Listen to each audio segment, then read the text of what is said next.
सरकार के crypto currency update का पूरा सच, पूरी खबर, पूरी जानकारी, ब्रेकिंग न्यूज रिव्यू केवल नेटवर्क खबर पर। नमस्कार दोस्तों, आज हमारे देश के हर एक व्यक्ति के सामने कुछ बर्निंग क्वेश्चंस सिर उठाकर खड़े हैं और ये बर्निंग क्वेश्चंस क्रिप्टो करेंसी से संबंधित हैं। पहला क्वेश्चन है, भारत सरकार का क्रिप्टो करेंसी पर आखिर अपडेट है क्या? दूसरा क्वेश्चन है, क्रिप्टो करेंसी का फ्यूचर भारत में क्या होगा? तीसरा क्वेश्चन है, क्रिप्टो करेंसी खरीदना भारत में लीगल है या इलीगल, सेफ है या रिस्की? चौथा क्वेश्चन है, क्रिप्टो एक्सचेंज से क्रिप्टो करेंसी खरीदने में मनी लॉन्ड्रिंग होगी या क्रिप्टो करेंसी को एक्सचेंज पर बेचने पर आप मनी लॉन्ड्रिंग के दायरे में आ जाएंगे? क्रिप्टो करेंसी को डिसेंट्रलाइज्ड क्रिप्टो वॉलेट्स जैसे Coinbase, Klever, MetaMask, Zengo, BitKeep, trust wallet, 1inch wallet में रखना सेफ है या अनसेफ, लीगल है या इलीगल? दोस्तों, पूरा देश इन सवालों में उलझा हुआ है। न्यूज चैनल्स और यूट्यूब क्रिएटर्स अपना अपना पॉइंट ऑफ व्यू देने में पीछे नहीं रह रहे हैं। अब वो अलग बात है कि उन सभी को भारत सरकार द्वारा क्रिप्टो करेंसी पर लिए गए स्टेप से क्या समझ में आया, यह भी एक बहुत बड़ा सवाल है। भारत सरकार का क्रिप्टो करेंसी पर आखिर स्टैंड है क्या?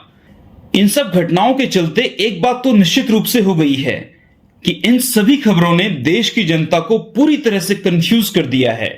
भारत सरकार द्वारा 7 मार्च 2023 को जारी किए गए राजपत्र में क्रिप्टो करेंसी से संबंधित 5 इंपॉर्टेंट पॉइंट्स हैं। आइए जान लेते हैं ये 5 पॉइंट्स कौन से हैं। आगे हम इसके बारे में विस्तार से समझेंगे। पहला पॉइंट है, क्रिप्टो करेंसी और भारत की राष्ट्रीय मुद्रा भारतीय रुपए के बीच लेन देन। दूसरा पॉइंट है, 2 अलग अलग क्रिप्टो करेंसी के बीच लेन देन और अदला बदली। एग्जाम्पल, इथेरियम का TRX में एक्सचेंज। तीसरा पॉइंट है, क्रिप्टो करेंसी को ट्रांसफर करना। चौथा पॉइंट है, crypto currency virtual digital asset को प्रोड्यूस और कंट्रोल करने वाले इक्विपमेंट्स के सेटअप के बारे में। पांचवा पॉइंट है, क्रिप्टो करेंसी की सेल से संबंधित फाइनेंशियल सर्विसेज के बारे में। भारत सरकार द्वारा 2022 में क्रिप्टो करेंसी को भारत में रेगुलराइज करने के लिए यह कदम उठाए गए हैं। नंबर 1, क्रिप्टो करेंसी की सेल से हुए प्रॉफिट पर 30% टैक्स का प्रावधान। नंबर 2, क्रिप्टो करेंसी की सेल से हुए प्रॉफिट पर 1% TDS। 2023 में भारत सरकार द्वारा क्रिप्टो करेंसी के हाई वैल्यू ट्रांजैक्शंस को एंटी मनी लॉन्ड्रिंग एक्ट के दायरे में लाकर क्रिप्टो करेंसी को भारत में रेगुलेट करने यानी प्रचलन में लाने की तरफ एक बड़ा कदम उठाया है। भारत सरकार ने 7 मार्च 2023 को भारत का राजपत्र यानी कि द गैजेट ऑफ इंडिया के माध्यम से क्रिप्टो करेंसी के फ्यूचर पर अपनी मंशा साफ कर दी है। राजपत्र में क्रिप्टो करेंसी के बारे में दी गई यह महत्वपूर्ण सूचना क्रिप्टो करेंसी में इंटरेस्ट रखने वाले सभी लोगों के लिए किसी खुशखबरी से कम नहीं है।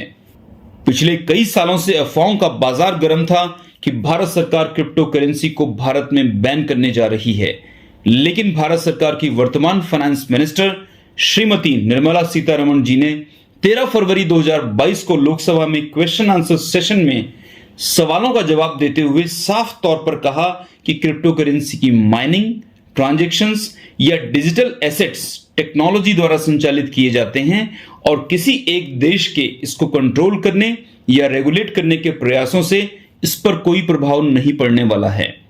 इसलिए क्रिप्टो करेंसी और इसके रेगुलराइजेशन को लेकर सभी देशों में बड़े तौर पर सहमति बन रही है। उनके स्टेटमेंट से यह क्लियर है कि क्रिप्टो करेंसी को लेकर केवल भारत में ही नहीं बल्कि और बहुत से देशों में इसके प्रचलन को लेकर सहमति बन रही है और तैयारी चल रही है। क्रिप्टो करेंसी में उत्सुकता रखने वाले सभी लोगों के लिए यह एक पॉजिटिव ब्रेकिंग न्यूज है। फाइनेंस मिनिस्टर ने अपने स्टेटमेंट में आगे कहा कि भारत के रिप्रेजेंटेटिव्स G20 समिट में बाकी सभी देशों के रिप्रेजेंटेटिव्स से इस बारे में डिटेल में डिस्कशन करने जा रहे हैं ताकि क्रिप्टो करेंसी को रेगुलराइज करने के लिए एक SOP यानी कि स्टैंडर्ड ऑपरेटिंग प्रोटोकॉल तैयार किया जाए और स्थापित किया जाए। इस स्टैंडर्ड ऑपरेटिंग प्रोटोकॉल को फॉलो करते हुए सभी देश साथ मिलकर काम करें और क्रिप्टो करेंसी के लिए रेगुलेशन सेटअप करें, चाहे वो क्रिप्टो माइनिंग हो, ट्रांजैक्शंस हो या फिर क्रिप्टो एसेट्स की होल्डिंग हो।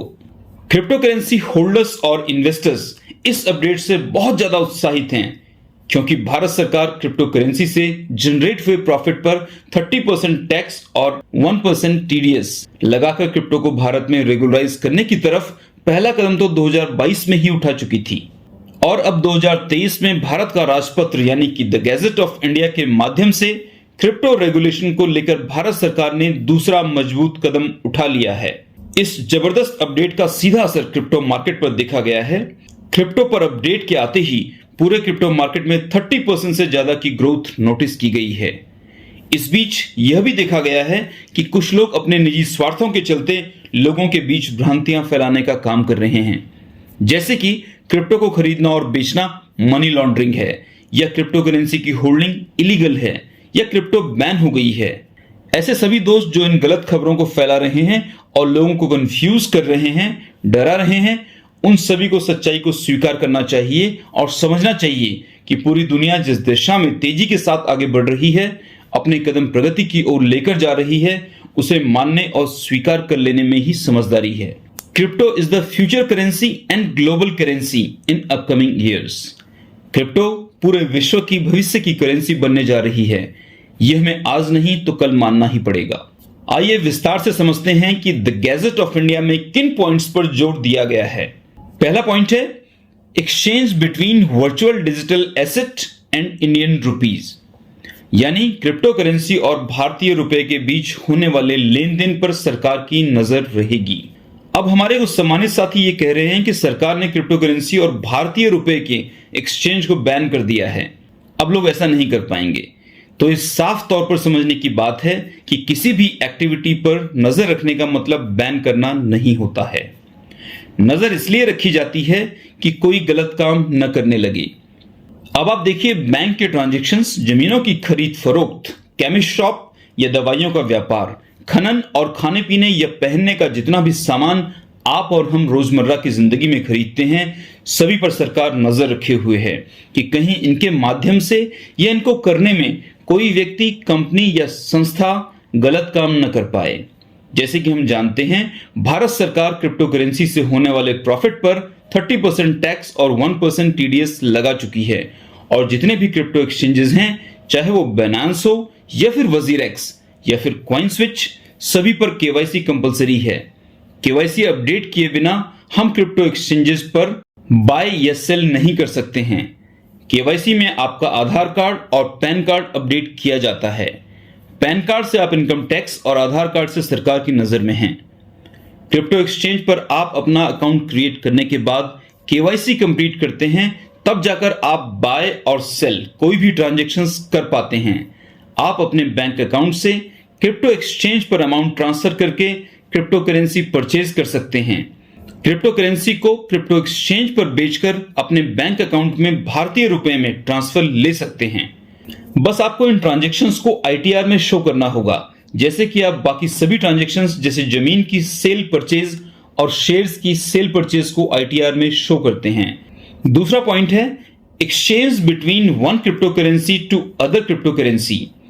एक क्रिप्टो करेंसी को दूसरी क्रिप्टो करेंसी से बदलना, जैसे बीटीसी को लाइटकॉइन से बदलना। अब इस पॉइंट को समझ लेते हैं। आप एक क्रिप्टो कॉइन या टोकन को दूसरे क्रिप्टो कॉइन या टोकन से एक्सचेंज कर पाएंगे, यानी अदला बदली कर पाएंगे। यह मना नहीं है, आई रिपीट, मना नहीं है। बस केवल इस अदला बदली पर सरकार की नजर रहेगी। अब आप सोच रहे होंगे कि नजर कैसे रहेगी। आपको अपनी आईटीआर में क्रिप्टो पोर्टफोलियो को डिक्लेयर करना होगा, यानी कि आपको बताना होगा कि आपके पास कितने बीटीसी हैं, कितने ईथर हैं या फिर कितने टीआरएक्स हैं। जैसे आईटीआर के लिए हमें अपने डीमैट अकाउंट होल्डिंग्स, मतलब हमारे डीमैट अकाउंट में कौन कौन से और कितने शेयर हैं, इसकी घोषणा यानी डिक्लेरेशन करना कंपलसरी है। उसी तरह से क्रिप्टो पोर्टफोलियो का डिक्लेरेशन भी कंपलसरी होगा। भारत में 1961 के आयकर अधिनियम के नियमों के अनुसार आपको अपने डीमैट अकाउंट होल्डिंग्स के माध्यम से होने वाली आय की घोषणा करनी होती है। तीसरा पॉइंट है transfer of crypto currency. Crypto coins या टोकन्स को ट्रांसफर करना एक वॉलेट से दूसरे वॉलेट में। आपको बता दें, क्रिप्टो एसेट्स यानी क्रिप्टो कॉइन्स और टोकन्स को जिसमें रखा जाता है उसे वॉलेट कहा जाता है। कुछ प्रचलित क्रिप्टो वॉलेट्स हैं Coinbase, Klever, MetaMask, Zengo, trust wallet, BitKeep etcetera. आपने आईटीआर में जो क्रिप्टो पोर्टफोलियो डिक्लेयर किया है उसमें से कितने कॉइन्स या टोकन्स आपने अपने वॉलेट से किसी दूसरे व्यक्ति को उसके क्रिप्टो वॉलेट में ट्रांसफर किए हैं, यह भी आपको डिक्लेयर करना होगा। इस पर भी सरकार की नजर रहेगी। चौथा पॉइंट है information on crypto mining equipment and crypto currency, their setup and upkeep. यानी क्रिप्टो टोकन्स और कॉइन्स को बनाने वाले इक्विपमेंट्स जिन जगहों पर स्थापित किए गए हैं और उनका रखरखाव किस तरह से किया जा रहा है, इसकी इंफॉर्मेशन सरकार को देनी होगी। जो भी क्रिप्टो माइनिंग सेटअप सरकार की जानकारी के बिना चलाए जाएंगे उन्हें इलीगल सेटअप माना जाएगा। जाहिर बात है, जब माइनिंग सेटअप और उसके रखरखाव, इनकम, प्रॉफिट और एक्सपेंसेस की जानकारी सरकार के पास होगी तो उस माइनिंग सेटअप से होने वाले नेट प्रॉफिट पर 30% टैक्स लगेगा, जिसे इनकम टैक्स रिटर्न के माध्यम से डिपॉजिट करना होगा। पांचवा पॉइंट है information of apps and sites providing crypto trading in India. यानी जो भी एप्स और वेबसाइट्स क्रिप्टो ट्रेडिंग की फैसिलिटी अपने यूजर्स को प्रोवाइड करवा रही हैं, उनकी इंफॉर्मेशन सरकार को रेगुलर बेसिस पर देनी होगी। एक और इंपॉर्टेंट अपडेट, क्रिप्टो करेंसी पर मनी लॉन्ड्रिंग के प्रावधान लागू किए जाएंगे। अब कुछ लोग यह भी कहना चाहेंगे कि क्रिप्टो करेंसी का लेन देन ही मनी लॉन्ड्रिंग है, तो यह बहुत ही बचकाना बात है। आइए इसे समझ लेते हैं। यहां पे आपको ध्यान देना है, आप और हम बैंक में ट्रांजैक्शंस रेगुलरली करते रहते हैं और भारत में अधिकतर लोगों के बैंक में अकाउंट्स हैं। हम अपने अकाउंट्स में अमाउंट डिपॉजिट भी करते हैं और विड्रॉ भी। लेकिन जो भी हाई वैल्यू ट्रांजैक्शंस हम अपने बैंक अकाउंट से करते हैं उसकी reporting banks income tax department को करते हैं। ये बात कुछ लोगों को शायद पता ना हो, और अगर आप भी उन लोगों में से हैं जिन्हें ये बात पता नहीं है तो जनाब इसे ठीक से देख लीजिए, सुन लीजिए और समझ भी लीजिए। आपके बहुत काम आने वाली है ये बात। आपके द्वारा बैंक अकाउंट में जो भी हाई वैल्यू ट्रांजैक्शंस किए जाते हैं, जिसमें मेनली कैश ट्रांजैक्शंस होते हैं, उन्हें बैंक्स को इनकम टैक्स डिपार्टमेंट को रिपोर्ट करना होता है। एक फाइनेंशियल ईयर में आपने 1 अप्रैल से लेकर अगले साल 31 मार्च तक अगर अपने बैंक के सेविंग अकाउंट में 10 लाख रुपए का एक कैश ट्रांजैक्शन या फिर बहुत से ट्रांजैक्शंस मिलाकर 10 लाख रुपए या उससे ज्यादा के कैश डिपॉजिशंस किए हैं तो इनकम टैक्स डिपार्टमेंट को बैंक्स द्वारा ये इंफॉर्मेशन दी जाती है और इनकम टैक्स डिपार्टमेंट आपको इसे जस्टिफाई करने के लिए निश्चित रूप से नोटिस भेजता है। या आपने अपने क्रेडिट कार्ड का बिल 1 लाख रुपए या उससे ज्यादा का अमाउंट कैश देकर क्लियर किया है तो बैंक्स को ये ट्रांजैक्शंस भी इनकम टैक्स डिपार्टमेंट को रिपोर्ट करने होते हैं। 10 लाख रुपए से अधिक के ट्रांजैक्शंस कैश, ट्रांसफर या चेक जैसे भी किए गए हों उन पर बैंक की कड़ी नजर रहती है और थोड़ा भी डाउट होने पर इसकी इंफॉर्मेशन इनकम टैक्स डिपार्टमेंट को दी जाती है। इन सभी ट्रांजैक्शंस को सरकारी तंत्र द्वारा अच्छे तरीके से जांचा जाता है, चेक किया जाता है। जिस अकाउंट से अमाउंट डेबिट होकर जिस दूसरे अकाउंट में क्रेडिट हुआ है, या सीधे शब्दों में जिस अकाउंट से अमाउंट निकला है और जिस दूसरे अकाउंट में जमा हुआ है, दोनों ही सोर्सेस को इनकम टैक्स डिपार्टमेंट द्वारा अच्छे तरीके से चेक किया जाता है कि कहीं मनी लॉन्ड्रिंग तो नहीं की जा रही है। जिन ट्रांजैक्शंस के सोर्सेज जांच के दौरान सही पाए जाते हैं उन्हें लीगल या जेन्युइन ट्रांजैक्शंस कहा जाता है। लेकिन जिन ट्रांजैक्शंस के सोर्सेज वेरीफाई नहीं हो पाते हैं या जेन्युइन नहीं पाए जाते हैं वो सभी ट्रांजैक्शन संदेह के दायरे में आ जाते हैं और उनका फर्दर इन्वेस्टिगेशन मनी लॉन्ड्रिंग के कानून के आधार पर किया जाता है। तो समझना यह है कि यह काम तो बैंक और इनकम टैक्स डिपार्टमेंट द्वारा हमारे देश में कई सालों से चल रहा है। कोई भी गलत तरीके से किया गया transactions anti money laundering act के अंदर आता है और उस पर उचित कार्यवाही भी की जाती है। अब क्रिप्टो करेंसी के लेन देन और मनी लॉन्ड्रिंग के दायरे में आने की बात को भी ठीक से समझ लेते हैं। पहली बात तो यह है कि क्रिप्टो करेंसी खरीदना और बेचना मनी लॉन्ड्रिंग बिल्कुल भी नहीं है। आई रिपीट, क्रिप्टो करेंसी खरीदना और बेचना मनी लॉन्ड्रिंग बिल्कुल भी नहीं है। क्रिप्टो एक्सचेंज पर अकाउंट बनाने के बाद आप केवाईसी में अपना पैन कार्ड और आधार कार्ड लगा ही चुके हैं। क्रिप्टो करेंसी को बेचने पर होने वाले प्रॉफिट पर आप इनकम टैक्स डिपार्टमेंट को 30% टैक्स और 1% टीडीएस दे रहे हैं। तो ये तो क्लियर हो गया है कि क्रिप्टो करेंसी की सेल परचेज भारत में नॉर्मल ऑपरेटिंग स्टेटस में तो आ ही गए हैं। हाँ, एक बात समझनी जरूरी है, जैसा कि बैंक में हाई वैल्यू ट्रांजैक्शंस की इंफॉर्मेशन बैंक को इनकम टैक्स डिपार्टमेंट को देनी होती है, ठीक उसी तरह से क्रिप्टो करेंसी के हाई वैल्यू ट्रांजैक्शंस की इंफॉर्मेशन क्रिप्टो एक्सचेंजेस को इनकम टैक्स डिपार्टमेंट को देनी होगी। क्रिप्टो के हाई वैल्यू ट्रांजैक्शंस की जांच भी ठीक उसी तरह से की जाएगी जैसे बैंक्स के हाई वैल्यू ट्रांजैक्शंस की जांच की जाती है, ताकि सुनिश्चित किया जा सके कि इस अमाउंट का यूज किसी गलत काम में नहीं किया गया है। तो जनाब, इसमें बेवजह शोर मचाने की जरूरत क्या है? सभी फैक्ट्स यानी तथ्यों को ठीक से समझिए और फिर अपनी बात कहिए। पूरे देश के लोगों को बिना वजह कंफ्यूज करने की कहां जरूरत है। दोस्तों, पूरी दुनिया क्रिप्टो करेंसी को तेजी से एक्सेप्ट करती जा रही है और टेक्नोलॉजी के साथ प्रोग्रेस करते हुए लगातार आगे बढ़ रही है। ऐसे समय में हमें बिल्कुल भी कंफ्यूज नहीं होना है और फैक्ट्स को ठीक से समझकर अपने इन्वेस्टमेंट डिसीजंस को लेना है। दोस्तों, मुझे आशा है कि इस वीडियो से क्रिप्टो करेंसी के बारे में जो भी आपके डाउट्स होंगे वो दूर हो गए होंगे। धन्यवाद।